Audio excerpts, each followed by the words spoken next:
Este es un mensaje del pastor John MacArthur, traducido y predicado en español para el mundo de habla hispana. Todos entendemos que la religión falsa es un engaño condenador. Sabemos eso. También sabemos que Satanás es un ángel de luz. Por lo menos él se disfraza como un ángel de luz y sus ministros también se disfrazan como ángeles de luz. Y eso quiere decir que él opera en la esfera de la religión. Esa es la razón por la que la religión falsa es llamada doctrinas de demonios en la Escritura. Y la Biblia de manera repetida advierte acerca de doctrinas de demonios, repetidamente advierte de la religión falsa, advierte de su presencia, está por todos lados en todo momento, advierte acerca de sus promotores o sus profetas, aquellos que la propagan, y de manera específica la Biblia advierte acerca de su peligro. Nada en últimas es más peligroso que la religión falsa. Y el mundo, claro, es atraído fácilmente por la religión falsa. El mundo bebe de manera pronta su veneno fatal. Y usted podría preguntar, ¿por qué la religión falsa es tan atractiva para el mundo? ¿Por qué razón es que la gente tiene tan poca resistencia a la religión falsa? ¿Por qué es que la religión falsa domina de manera tan amplia a nivel global? Y la respuesta es esta: porque el mundo entero está en la mano del maligno, como dice 1 de Juan 5. El mundo entero pertenece al reino de las tinieblas. Jesús dijo esto en Juan 8. Él dijo, versículo 43, ¿por qué no entendéis lo que yo digo? Es porque no podéis oír mi palabra. ¿Por qué? Vosotros sois de vuestro padre el diablo, y los deseos de vuestro padre queréis hacer. Él ha sido homicida desde el principio y no permanece en la verdad, porque no hay verdad en él. Cuando él habla mentira, de su propia naturaleza habla, porque él es mentiroso y padre de mentiras. Pero debido a que yo hablo la verdad, no me creéis. Y después Jesús dijo esto: el que es de Dios, las palabras de Dios oye. Por esta razón no las oyen, porque no sois de Dios. La razón por la que el mundo es tan susceptible a la religión falsa es porque, por naturaleza, los pecadores no pueden oír la palabra de Dios. Se resisten a la verdad, no se resisten a las mentiras. Siguen a su padre el diablo, quien es mentiroso y padre de mentira. Para todos los que están en su reino, no se resisten a las mentiras. Y entonces el mundo entero cree mentiras religiosas y no tiene la capacidad de rechazar las mentiras porque no puede rechazar al mentiroso. Esa realidad se encuentra detrás del texto que queremos ver el día de hoy. Mi preocupación no es con qué facilidad la gente es llevada a la religión que condena. Mi preocupación es cuán difícil es para la gente abrazar la religión verdadera. Es fácil para la gente incrédula caer en la religión condenadora. Eso es natural para ellos. Es difícil para la gente no salva abrazar la religión verdadera de Dios. No es natural para ellos. Es, dicho de otra manera, fácil para la gente seguir las mentiras de Satanás al infierno. Es muy difícil que la gente siga la verdad de Dios al cielo. En el Sermón del Monte, este sermón famoso que ocupa Mateo 5, 6 y 7, nuestro Señor está presentando un contraste entre la religión verdadera y la religión falsa. Y necesito decir desde el principio que la religión falsa que Él está presentando a manera de contraste con la religión verdadera no es alguna forma de religión pagana, sino que más bien es religión que dice estar basada en la Escritura. Lo que es una forma falsa de religión del Antiguo Testamento. Este es el peor de los engaños. Cuando usted está así de cerca de la verdad, usted está tratando con la revelación en sí de Dios, pero usted la ha torcido y la ha convertido en una religión falsa. Las religiones falsas no siempre son etiquetadas. La religión falsa puede ser etiquetada judaísmo. La religión falsa puede ser etiquetada cristianismo. La religión falsa incluso puede ser etiquetada evangélicos. La religión falsa incluso puede hablar de Cristo y del Evangelio. El Sermón del Monte está diseñado para desenmascarar la forma falsa, la adulteración de la religión bíblica verdadera que fue practicada por los judíos bajo el liderazgo de los fariseos y los escribas. Y el punto distintivo claro del sermón se encuentra en el capítulo 5, versículo 20.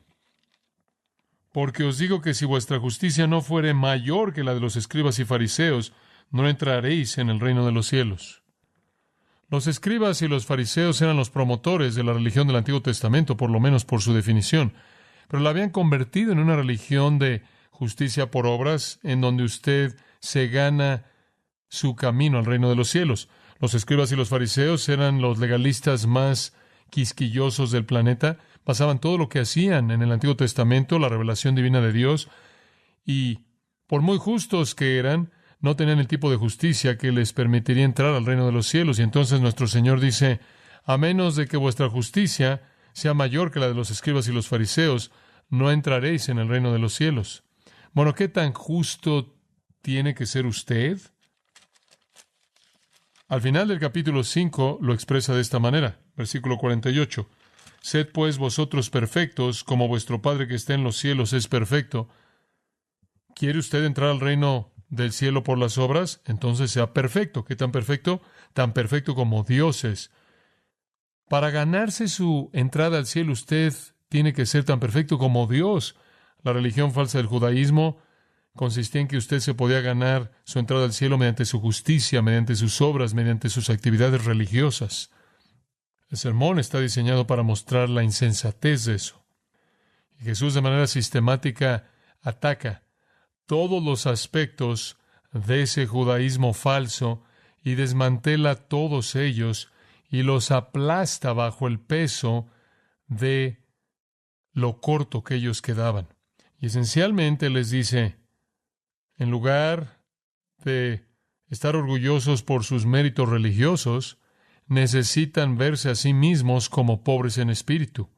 Necesitan llorar, necesitan ser mansos y humildes, necesitan tener hambre y sed de una justicia que no tienen, necesitan ser misericordiosos, necesitan ser puros de corazón, necesitan ser pacificadores.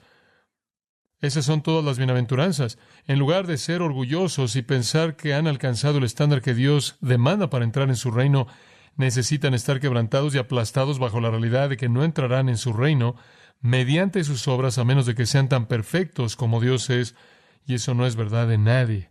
Entonces, realmente, desde el capítulo 5, versículo 1, hasta el capítulo 7, versículo 12, nuestro Señor presenta un contraste entre la religión falsa de los judíos con la religión verdadera, la religión de las obras en contra de aquella de la fe.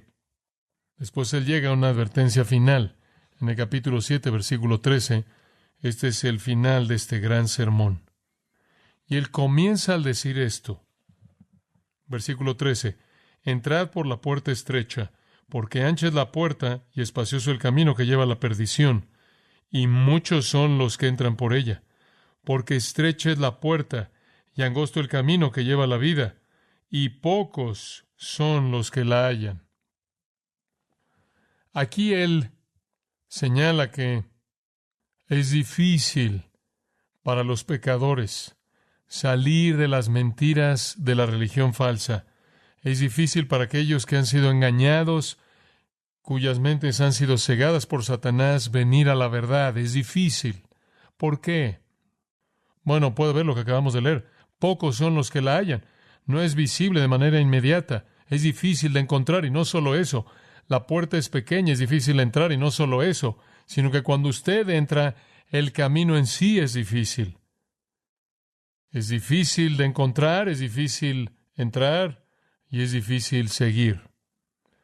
Entonces, pocos son los que la encuentran, pocos entran, pocos caminan por ese camino angosto.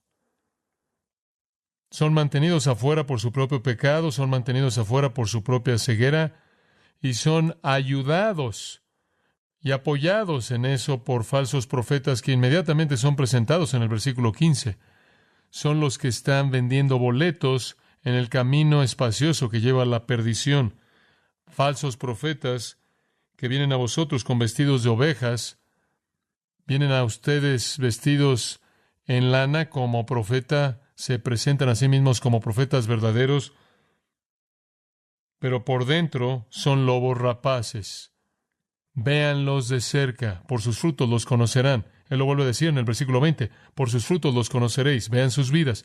Los falsos profetas deben ser fácilmente desenmascarados. Vean la corrupción de sus vidas. Ahora únicamente quiero recordarle de nuevo que esta no es una comparación entre el judaísmo y el Islam. O adelantándolo al resto del Nuevo Testamento, esto no es nosotros comparando el cristianismo con el hinduismo. Esto es ver la religión falsa comparada con la religión verdadera cuando ambas dicen ser bíblicas. Entonces usted puede estar cerca de la religión verdadera del judaísmo, cerca de la religión verdadera del cristianismo, y estar en el camino espacioso que lleva a la perdición. Ahora, habiendo dicho eso, llegamos al versículo 21, y es donde quiero que concentremos nuestra atención. Nuestro Señor advierte, comenzando en el versículo 21, de dos posibilidades inaceptables. Número 1, mera profesión verbal. Simplemente palabras. Versículos 21 al 23. Y en segundo lugar, versículos 24 al 27, mero conocimiento intelectual. Y él muestra que la profesión verbal, incluso con respecto a la verdad, y el conocimiento intelectual, incluso en relación con la verdad, no necesariamente salvan. De hecho, en este caso, él señala que las palabras vacías y los corazones vacíos no salvan. Los dos párrafos que llevan este gran sermón a su conclusión presentan el mismo asunto. La única diferencia es que uno trata con la profesión verbal y el otro trata con una especie de conocimiento intelectual. La profesión verbal no es suficiente para salvar y el conocimiento intelectual de la verdad no es suficiente para salvar. ¿Qué estamos diciendo aquí? No es lo que usted dice y no es lo que usted conoce lo que lo salva. El Señor está hablando de nuevo no a gente no religiosa. Está hablando a hombres y a mujeres obsesionados con la religión. No obstante, en el caso de los escribas y los fariseos, eran los otros que estaban obsesionados con la religión. Eran los obsesionados consumados. Eran religiosos, pero van camino al juicio.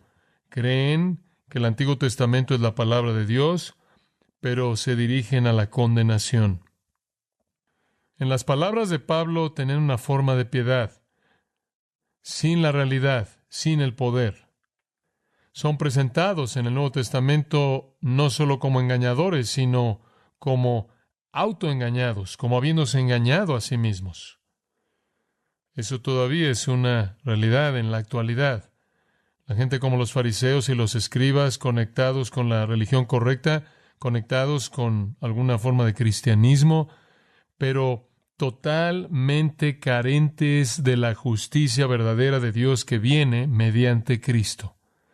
Tenemos multitudes de almas engañadas en las iglesias y en el grupo que se identifica con Jesús, que piensan que debido a que han hecho alguna profesión, alguna afirmación verbal para identificarse con el cristianismo, con Jesús, Y debido a que conocen unos cuantos hechos acerca de Él, todo está bien. Nuestro Señor se dio cuenta de lo mortal que es este engaño, y esa es la razón por la que el primer sermón presentado en las páginas del Nuevo Testamento es advirtiendo cuán cerca puede estar usted a la verdad y aún así dirigirse a la destrucción eterna por el camino espacioso. Ahora, lo que es impresionante acerca de esto se encuentra en la palabra muchos. Observe el versículo 21. No todo el que me dice Señor, Señor, entrará en el reino de los cielos, sino el que hace la voluntad de mi Padre, que está en los cielos, entrará. Muchos me dirán en aquel día, Señor, Señor, ¿no profetizamos en tu nombre, y en tu nombre echamos fuera demonios, y en tu nombre hicimos muchos milagros? Y entonces les declararé, nunca os conocí, apartaos de mí, hacedores de maldad. Muchos se aparecerán en el juicio final, en un estado de autoengaño total. Son los mismos muchos, de regreso al versículo 13. Entrad por la puerta estrecha, porque ancha es la puerta y espacioso el camino que lleva a la perdición, y muchos son los que entran por ella. Muchos entran al camino de la destrucción, muchos caminan por el camino de la destrucción, y muchos se aparecen al final del camino de la destrucción. ¿Y qué dicen al final? ¿No creímos en ti? ¿Te rechazamos? No, dicen, Señor, Señor, hicimos todo esto en tu nombre, solo para oír, nunca os conocí. Esta es la más aterradora de todas las posibilidades, que usted está así de cerca y usted está perdido. Muchos, pocos, por otro lado, encuentran el camino angosto. Podríamos concluir simplemente a partir del uso del Señor de esas palabras que la mayoría de la gente que tienen algún apego, alguna identificación al cristianismo están engañados, debido a que muchos afirmarán a Cristo, pero no serán conocidos por Dios, y pocos, de hecho, encontrarán el camino estrecho. Creo que esa es una conclusión apropiada. Muchos son como las vírgenes en Mateo 25, esperando que llegue el novio. Y cuando él vino, no estaban preparadas, no tenían aceite en sus lámparas. Pensaban que estaban seguras, eran parte de el cortejo de la boda. Fueron seleccionadas para estar ahí. El día del juicio para ellas fue una sorpresa terrible. Creo que la mayoría de la gente que dice que son cristianos o que tiene alguna conexión al cristianismo se encuentra en la categoría de los muchos. Los cristianos verdaderos son los pocos. Ahora, ¿cómo es que la gente termina en este engaño? Es bueno pensar en eso porque queremos que usted lleve a cabo algo de una evaluación personal. ¿Qué es lo que lleva a la gente al engaño de pensar que son cristianos, que son salvos, que tienen una relación verdadera con Dios cuando no la tienen? Hay varias cosas. En primer lugar, un sentido falso de certeza. Y lo que quiero decir con eso es que usted basa su certeza de que usted es cristiano porque usted hizo una oración o porque usted se sintió sentimental cuando alguien le habló a usted acerca de Cristo, o usted vio una película acerca de Jesús y se sintió emocional, sentimental por la manera en la que él fue tratado, o alguien le dijo a usted, si tú tan solo dices estas palabras, repites esta oración, le pides a Jesús que venga a tu vida, si has hecho eso, eres un creyente, y alguien incluso le podrá decir a usted, si has repetido esa oración, eres salvo, estás adentro, no dudes eso. Entonces a usted se le ha dicho que es así de simple, y alguna persona bien intencionada certifica su oración como algo que es suficiente. Mientras que tú digas que crees en Jesús y digas que crees que Él murió y resucitó y quieres que Él sea tu Salvador, todo está bien. Jamás dudes eso, debes estar seguro de eso. Repetiste la oración, tomaste la acción, eso es lo único que es necesario. Es requerido eso, requiere que usted crea el Evangelio, requiere que usted crea en el Dios verdadero, Cristo, su muerte y resurrección. Requiere eso, pero la salvación no se basa en una fórmula, no está basada en una oración, incluso ni siquiera está basada en un credo, no está ni siquiera basado en una teología precisa. Usted puede decir todas las cosas correctas y estar perdido para siempre. cuidado con una certeza falsa.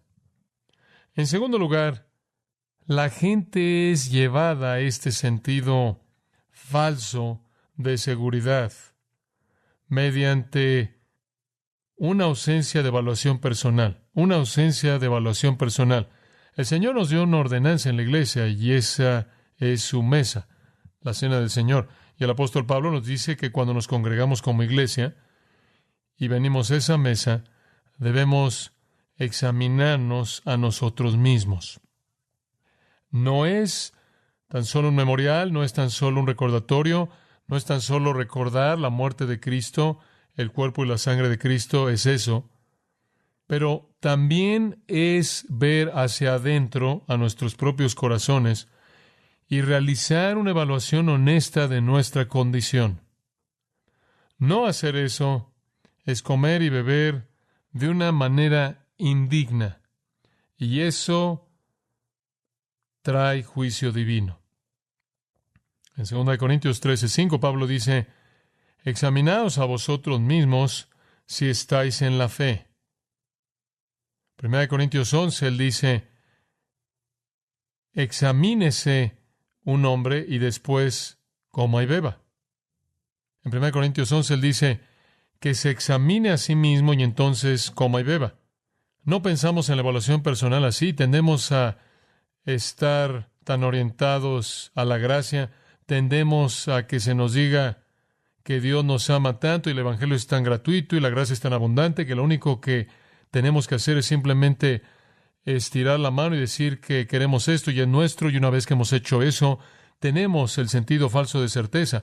¿Por qué nos vamos a volver introspectivos?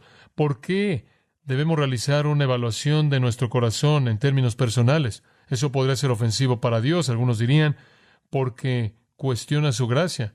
Bueno, conforme usted se examina a sí mismo, usted está buscando esto. ¿Cuáles son mis deseos? ¿Qué es lo que me gusta? ¿Cuáles son mis anhelos y cuáles son mis motivos? Si todos son piadosos, entonces esa es la obra del Espíritu Santo. Si son mundanos y pecaminosos, sin importar lo que usted diga, no importa lo que alguien piense de usted, si la evaluación personal revela un corazón que desea el pecado, que ama el mundo, que está motivado por el deseo personal y la lujuria, no importa cuál sea su apego al cristianismo, no importa qué oración haya usted repetido, usted no ha sido cambiado. Otra cosa que lleva a la gente a esto es una fijación en la actividad religiosa. Quizás usted va a la iglesia, quizás usted va a un estudio bíblico, quizás incluso usted tiene pláticas acerca de las cosas de la Escritura, quizás usted se apega a cierto estándar ético que está asociado con la religión cristiana. Eso es muy común. Eso ha sido común en la historia de nuestra propia nación. Una especie de ética cristiana, judeocristiana, que ha dominado a nuestra sociedad realmente por muchos años. Ya no es así, pero así fue en un tiempo y la gente pensaba en la moralidad en términos cristianos. Y la iglesia era una prioridad mucho más elevada de lo que es ahora. Pero tener una fijación en la iglesia y la actividad religiosa es una buena manera de estar engañado. Otro es lo que llamo un enfoque de intercambio justo. La gente está engañada porque es bastante común para la gente asumir que sus buenas obras sobrepasan a sus obras malas. Entonces, básicamente, la gente piensa, bueno, no soy tan malo como algunas personas. Usted siempre puede encontrar a personas peores que usted. Si no las conoce, usted las puede encontrar en Wikipedia. Siempre va a haber gente que es peor que usted. Y la mayoría de la gente piensa, bueno, mira, compensamos nuestras obras malas con nuestras obras buenas. Y debido a que usted sabe, probablemente no estamos haciendo cosas malas con tanta frecuencia como estamos haciendo cosas buenas, vamos a estar bien porque nuestros puntos positivos compensan y son mayores que los puntos negativos. Dios nunca juzga a nadie así. Por cierto, solo se necesitaría un punto negativo para enviarlo a usted al infierno para siempre, porque ese pecado es suficiente para condenarlo eternamente. La gente es llevada a este sentido de compensar lo bueno y lo malo en sus vidas. Otra cosa que creo que lleva a la gente este engaño es pensar que son creyentes cuando no lo son. y es la indiferencia a la Escritura. La indiferencia a la Escritura. Realmente no les importa leer la Escritura. No están interesados en particular en oír la Escritura. No están interesados en particular en aprender la palabra de Dios. No tienen un apetito por la verdad divina. Podrían tener una Biblia, pero realmente no la leen. No necesitan leerla. No se ven atraídos a ella. No es su pan, no es el alimento de su alma. Y debido a que hay indiferencia a la Escritura, hay ignorancia acerca de la Escritura y hay una desobediencia como resultado de esto a la Escritura. Aquí es en donde usted tiene a personas que dicen que son cristianos, pero están afirmando a los homosexuales, o afirman a los del grupo LGBTQ, o no les gustan las iglesias que adoptan una postura contra eso, o están a favor del aborto, lo que sea, quizás están a favor del sexo antes del matrimonio, la fornicación en alguna forma, siempre y cuando usted se ame el uno al otro, pero se llaman a sí mismos cristianos porque tienen algún apego sentimental a uno que piensan que es Jesús, pero son indiferentes a la Escritura y en los niveles que en cierta manera establecido realmente no tienen un interés en ella, no tienen un hambre por ella, no es el alimento de su alma, no se deleitan en sus verdades, no tienen un deseo por escarbar en sus verdades de tal manera que sus vidas puedan ser enriquecidas profundamente, no saben lo que dice, realmente no les importa lo que dice, de hecho, se ofenden por algunas de las cosas que están en la Biblia que ellos escogen rechazar. Si así se siente usted, usted se puede llamar a sí mismo un cristiano, pero usted se está engañando a sí mismo. Si usted ignora la Escritura, o si usted rechaza partes de la Escritura, o si usted discute con la Escritura o la tuerce o la manipula, bien podría ser que usted no es cristiano en absoluto. El resumen de esto es esto. Usted solo es un cristiano verdadero si usted entró por la puerta estrecha. Si usted entró por la puerta estrecha. ¿Qué es la puerta estrecha? Bueno, es como un torniquete. Usted no puede entrar con equipaje. Usted no puede meter nada por el torniquete. Usted entró con una actitud de arrepentimiento, bancarrota espiritual, la actitud de bienaventuranza, manso, humilde, quebrantado, confesando su pecado, viniendo en contrición, viniendo sin equipaje, con las manos vacías, como el himno antiguo, nada en mis manos traigo, simplemente a tu cruz me aferro. Usted viene penitente, debido a que su hombre interior, su corazón está quebrantado por su pecado. No es que usted tan solo quiera añadir a Jesús a su vida para que su vida sea más feliz. No hay un insulto más grande que decir, Señor, Señor, de manera apasionada, y ser un hipócrita. La realidad es que usted únicamente está en el camino angosto que lleva a la vida eterna si usted entró por la puerta estrecha. La gente engañada viene en varias categorías, por cierto. Algunos son superficiales. Se llaman a sí mismos cristianos porque creen en Dios o, entre comillas, aceptaron a Cristo, pero son ignorantes y no están comprometidos y son indiferentes a la Escritura y por lo tanto son desobedientes a la Escritura. Y después no solo están los superficiales, sino que están los involucrados. Están por toda la iglesia. Jesús los llamó cizaña y son difíciles de distinguir de los creyentes verdaderos porque conocen las palabras y hablan las palabras y conocen del Evangelio y conocen de la Biblia, pero no hay humildad, no hay quebrantamiento, no hay piedad práctica, no hay patrón de obediencia. Entonces usted tiene a las personas que son superficiales, las personas que están involucradas, y después usted tiene a los hipócritas abiertos. Ellos saben que no son creyentes, pero lo esconden por la razón que sea. Para ganar amigos, para mantener su matrimonio unido, para mantener la paz en el hogar, por algún beneficio personal, no están engañados. Todos estos tipos de personas están cerca de la verdad. Entonces, ¿cómo pueden saber los engañados que están engañados? ¿Cómo podemos identificar ese tipo de persona y ayudarle? Puedo sugerir unas cuantas cosas. Busque a personas que buscan sentimientos y bendiciones y experiencias y sanidades. Personas que están más interesadas en los resultados de la fe que en el autor y consumador de la fe, Cristo, que están más interesadas en las dádivas que en el que da. Busca personas que están más comprometidas con una denominación, cierta iglesia, cierto grupo religioso, cierta congregación, quizás más sociales que espirituales.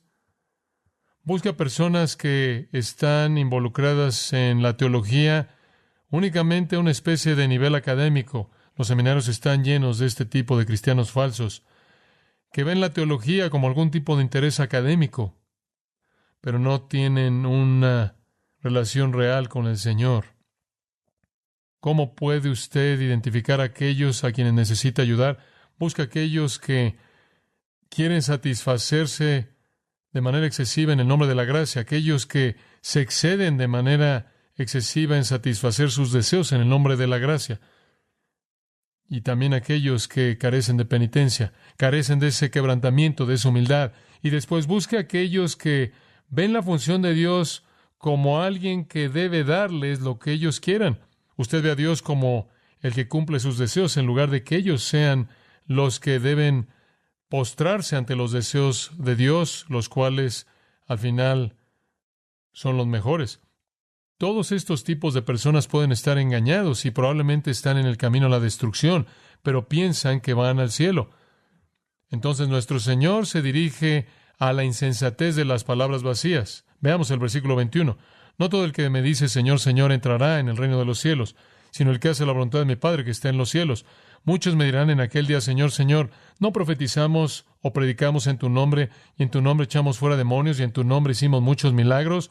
Y entonces les declararé, nunca os conocí, apartaos de mí, hacedores de maldad. Aquí está la insensatez de las palabras vacías. Estos son los que dicen, pero no los que hacen. Sus afirmaciones son engañosas. Dicen las cosas correctas, no viven las cosas correctas. Jesús es explícito incluso acerca de las afirmaciones. Me dice, versículo 21. Él lo vuelve a decir en el versículo 22. Muchos me dirán en aquel día. Todos sus esfuerzos religiosos están dirigidos a Él, pero su destino final no estará basado en lo que ellos dicen.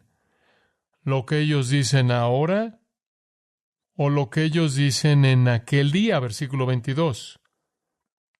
Su destino final no estará basado en lo que ellos dicen. Por bueno que se oiga, y obsérvelo, Señor, curios. La primera vez es respetuoso, maestro, amo. Podríamos decir que la segunda vez, Señor, es ahora ortodoxo, fundamental, un título divino. Y decirlo dos veces, Señor, Señor, es apasionado y celoso y refleja algún sentido de devoción, incluso algo de pasión.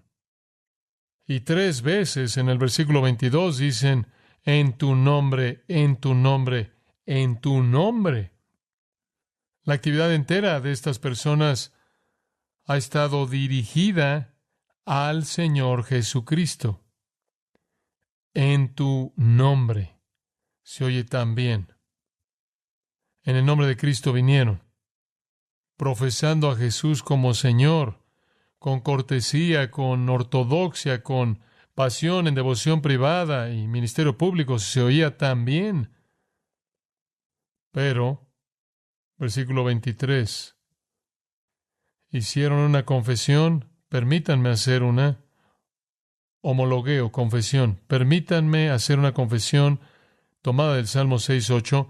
Mi confesión es esta: nunca os conocí. Apartaos de mí, hacedores de maldad. Literalmente ustedes, los que siempre están haciendo maldad.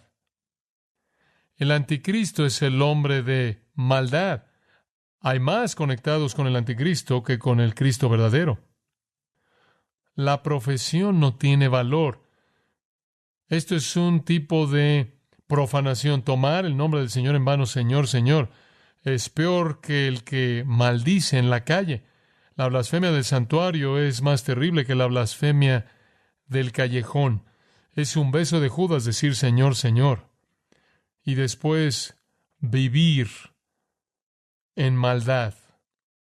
Muchos llamarán a Jesús Señor, Señor, y nunca se someterán a su señorío. Nunca. Como el versículo 21 lo dice, hace la voluntad de mi Padre que está en los cielos. La gente en el reino hace su voluntad.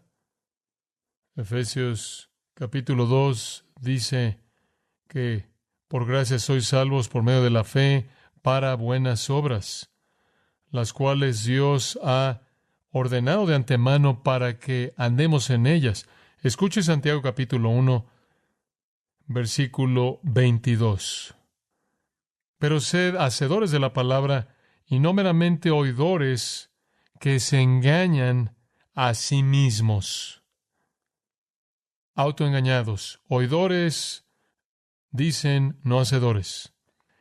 La única manera posible de manifestar el cristianismo verdadero es practicar la ley de Dios. Buenas obras. Santiago lo dice de esta manera en el capítulo 12, versículo 14, la fe sin obras es muerta. Toda la actividad religiosa, sin importar cuán apasionada, sin importar cuán ortodoxa, que no resulte de la obediencia al señorío de Cristo es maldad. Él dice, su predicación, su echar fuera demonios, sus supuestos milagros, todo es maldad. Lo hicieron en mi nombre, es maldad. Ni por un solo momento, el griego lo diría, ni por un solo momento los he reconocido como míos, ni los conozco de manera íntima. Ustedes están apartados para siempre de mi presencia. Ustedes que hacen maldad, no me importa lo que digan, es lo que hacen. Profetizamos, puede ser predicar, echar fuera demonios, algunas actividades de exorcismo, obras poderosas, es de hecho la palabra final, obras poderosas, se traduce en milagros, pero obras poderosas se podrá referir a cualquier tipo de obra poderosa espiritual. Afirman haber hecho todas esas cosas. ¿Fueron legítimas? ¿Acaso su predicación fue real? ¿Acaso su esfuerzo por echar fuera demonios fue la obra real de Dios? ¿O fueron como los hijos de Seba? ¿Acaso las obras poderosas que hicieron fueron obras de Dios? Claro que no, porque fueron maldad. Simplemente porque alguien habla bien de Jesús, puede recitar un credo ortodoxo, parece ser apasionado y abierto y profesar o incluso predicar a Cristo, y dice haber hecho obras en el nombre de Cristo, no es prueba de que pertenece a Cristo. No es prueba de que no están bajo el juicio de Cristo.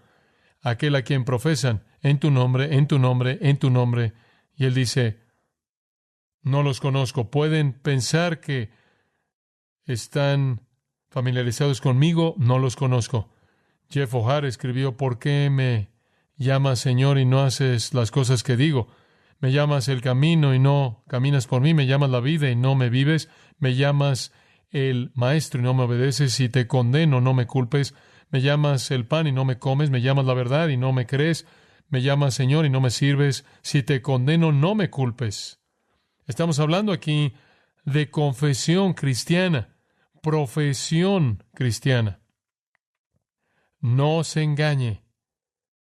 ¿Acaso usted tan solo está hablando palabras vacías y usted no tiene una relación real con Cristo? Si fuera real, se manifestaría en obediencia, obediencia amorosa, agradecida a la ley de Dios. Palabras vacías. Después él pasa a los corazones vacíos para concluir. Cualquiera pues que me oye estas palabras y las hace, le compararé a un hombre prudente que edificó su casa sobre la roca. Ahí está la transición. Si oyen mis palabras y las hacen, son el hombre sabio. No es profesión, no es decir algo, Es hacer lo que demuestra el poder transformador de Dios en la vida de usted. Descendió lluvia, versículo 25, y vinieron ríos, y soplaron vientos, y golpearon contra aquella casa, y no cayó, porque estaba fundada sobre la roca. Pero cualquiera que me oye estas palabras y no las hace, le compararía a un hombre insensato que edificó su casa sobre la arena. Y descendió lluvia, y vinieron ríos, y soplaron vientos, y dieron con ímpetu contra aquella casa, y cayó, y fue grande su ruina. Sea tan amable en observar. La diferencia está en si lo hace o no, si lo hace o no. Todo el que oye mis palabras, versículo 24, y las hace, versículo 26. Todo el que oye mis palabras y no las hace. Y aquí él presenta la insensatez de los corazones vacíos. Los corazones vacíos. De nuevo, esta es una conclusión tan poderosa de su sermón. Ambos oyen sus palabras. Observa el versículo 24. Cualquiera pues que me oye estas palabras y las hace. Versículo 26. Cualquiera que me oye estas palabras y no las hace. Esa es la realidad distintiva. No que usted oyó.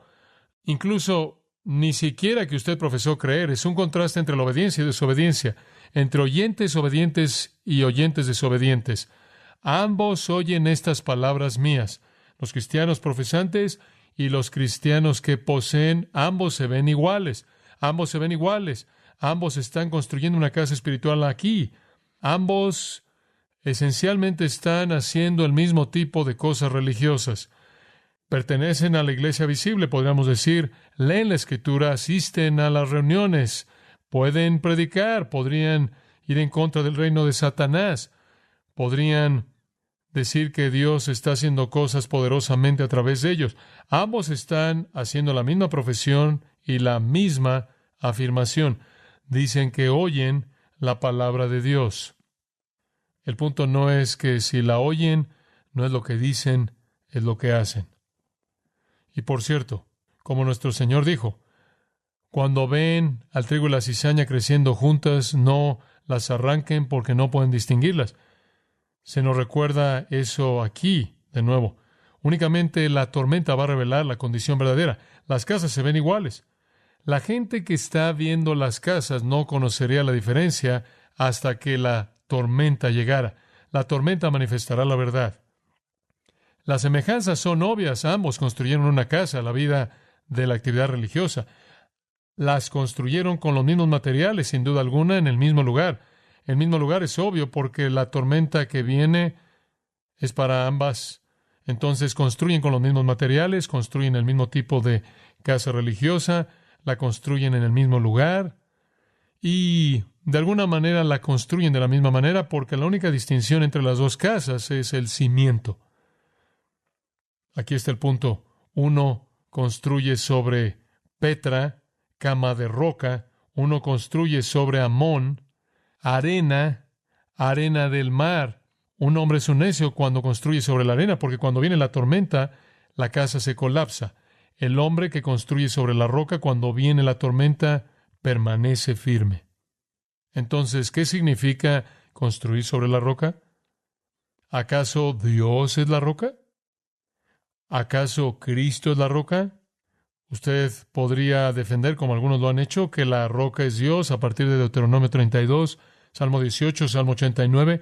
Algunos defenderían que la roca podría ser Cristo en varios pasajes, pero es bastante claro para cualquier lector que la roca es estas palabras mías. Estas palabras mías. Versículo 26, pero cualquiera que me oye estas palabras y no las hace, le compararé a un hombre insensato que edificó su casa sobre la arena. Está construyendo sobre la palabra, versículo 24. Cualquiera pues que me oye estas palabras y las hace, construyendo sobre la palabra. No solo de pan vivirá el hombre, sino de toda palabra que sale de la boca de Dios. Pablo le dice a los ancianos efesios en Hechos 20, les estoy dando la palabra que tiene poder para sobreedificaros, una vida de obediencia construida sobre la palabra de Dios. Esa es la prueba de la salvación real. Conocer la palabra, amar la palabra, obedecer la palabra. Este es el reconocimiento de la sumisión verdadera al señorío de Cristo.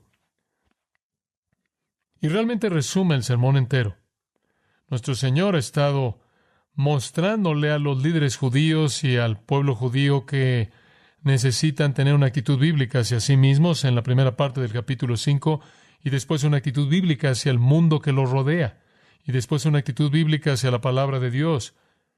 Incluso Él habla de ello de manera específica en el capítulo 5, y después una actitud bíblica con respecto a la moralidad verdadera que no solo se lleva a cabo en la conducta, sino se remonta al corazón, y después una actitud bíblica hacia sus palabras, capítulo 5, sus actos, capítulo 5, sus motivos en la religión, capítulo 6, y después en el capítulo 6, una actitud bíblica hacia el dinero, las posesiones, la gente. A menos de que esas actitudes bíblicas sean evidentes en cómo vive su vida, usted está engañado. Usted está engañado. Y quizás usted no pueda ser distinguido de nadie más hasta que la tormenta venga. Usted debe construir sobre la roca, usted debe construir sobre la palabra de Dios. Ahora observe algunas de las diferencias. Uno construyó a la manera fácil, podríamos decirlo, y el otro de una manera difícil. Es fácil construir sobre la arena, no hay mucho que preparar, usted no tiene que escarbar, es como la puerta ancha, el camino espacioso. ¿Por qué la gente construye sobre la arena? ¿Por qué estarían apresurados y tomarán un atajo y buscarán resultados rápidos? Los insensatos siempre están deprisa. Apresúrate, hazlo rápido. Repite esta oración, muévete. No hay tiempo para la convicción del alma, no hay tiempo para el escarbar en profundidad, no hay tiempo para el arrepentimiento profundo, el escudriñar el corazón. Usted construye sobre la arena cuando usted está deprisa. Usted construye sobre la arena cuando usted es superficial. Son referencias superficiales a Cristo. Quieren un pase instantáneo para salir del infierno, una ayuda instantánea de Jesús. Quieren que Jesús arregle su vida. Si en algún punto en la historia de la iglesia se ha llevado a cabo una construcción a nivel masivo sobre la arena, lo estamos viendo en la actualidad. El cristianismo se ha vuelto tan superficial, no se lleva a cabo una labor profunda de escarbar, no se evalúa el corazón. Si nunca he llorado por mi pecaminosidad, no tengo una base sólida para regocijarme por el perdón. Pero la gente que construye sobre la roca, ¿qué hacen? No están deprisa, usted escarba en profundidad, no hay una conversión rápida, no hay una confesión ligera. Lucas 14 dice que hay un cálculo profundo y una evaluación de corazón del costo. Hay personas que piensan que son salvas antes de que siquiera sepan lo que es estar perdido. Aquellos que construyen sobre la roca dan su máximo esfuerzo, calculan el costo, entienden que tienen que aborrecer a su padre y a su madre, a su hermana y hermano, aborrecer su propia vida. Los discípulos le dijeron a Jesús un día en Lucas 13, era tan difícil, habían tan pocas personas que venían por el camino angosto que dijeron, ¿puede alguien ser salvo? ¿Puede alguien ser salvo? Hubo casi una especie de desesperanza por la salvación.